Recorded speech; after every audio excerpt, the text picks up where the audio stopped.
The fire within setting a small southern town in the United States. Present day, the beginning Samantha Carter had lived in Pinewood, Georgia, her entire life. A 32-year-old black woman with degrees in law and social work. She worked tirelessly at a community center, dedicated to helping underprivileged youth. Known for her fiery passion and unshakable resolve, Samantha was a beacon of hope for her community. But Pinewood wasn't always kind to her. The town was steeped in history, and not all of it was good. The police force, led by Sheriff Caleb Rhodes, was infamous for its deep-seated racism. Samantha had had her share of run-ins with them, but none would prepare her for what was coming. The incident started on a sweltering July afternoon. Samantha was driving home from the community center when she noticed flashing red and blue lights in her rearview mirror. She pulled over, confused, as she hadn't been speeding or breaking any laws. Out of the patrol car stepped Officer Greg Tatum, a man with a reputation for targeting black residents. He sauntered over to her car, his hand resting on the holster of his gun. "License and registration," he barked. His tone dripped with disdain. Samantha handed him her documents calmly, but as she did, she noticed his eyes narrowing. "What's the problem, officer?" "She asked you fit the description," he said vaguely, "without elaborating what description that's none of your business," he snapped. Tensions escalated when Tatum ordered her out of the car. Samantha, knowing her rights, refused until he could provide a legitimate reason. That's when he lost his temper. He grabbed her arm, yanked her out, and slammed her against the hood of her car. A bystander across the street began recording the incident on their phone. The turning point Samantha didn't resist. Instead, she spoke loudly and clearly. "I do not consent to this. I have done nothing wrong. This is assault."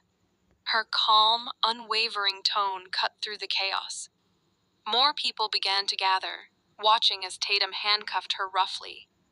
The bystanders' video streamed live on social media, and within minutes it had gone viral.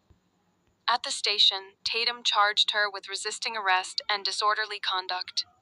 Samantha, though shaken, knew she had to fight back. She called her best friend, Maya, a civil rights attorney, and together they set out to turn this injustice into a battle for change. The courtroom showdown. The case quickly gained national attention. Protesters rallied outside the courthouse, holding signs that read, "Justice for Samantha," and "End police brutality." Inside, Samantha and Maya faced off against a legal team determined to paint her as aggressive and uncooperative. But Samantha was prepared.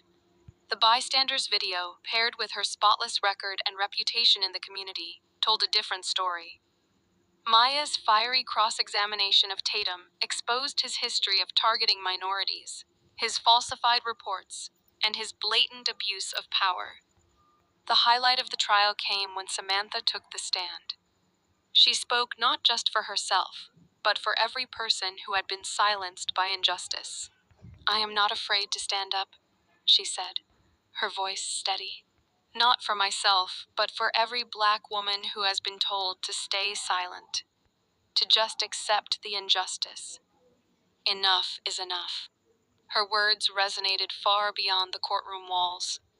The victory. The jury deliberated for only 2 hours before delivering their verdict. Samantha was acquitted of all charges. Not only that, but Tatum was fired, and an investigation into the Pinewood Police Department was launched. The crowd outside erupted into cheers when the news broke. Samantha emerged from the courthouse to a sea of supporters. Tears streamed down her face as she raised her fist in triumph. She had won, not just for herself, but for her community. The aftermath. Samantha's case sparked a nationwide conversation about police reform and systemic racism. She became a prominent activist, traveling the country to speak about her experience and advocate for change. Pinewood, once a symbol of oppression, began to transform as new leaders stepped up to rebuild trust with the community. And Samantha? She never stopped fighting.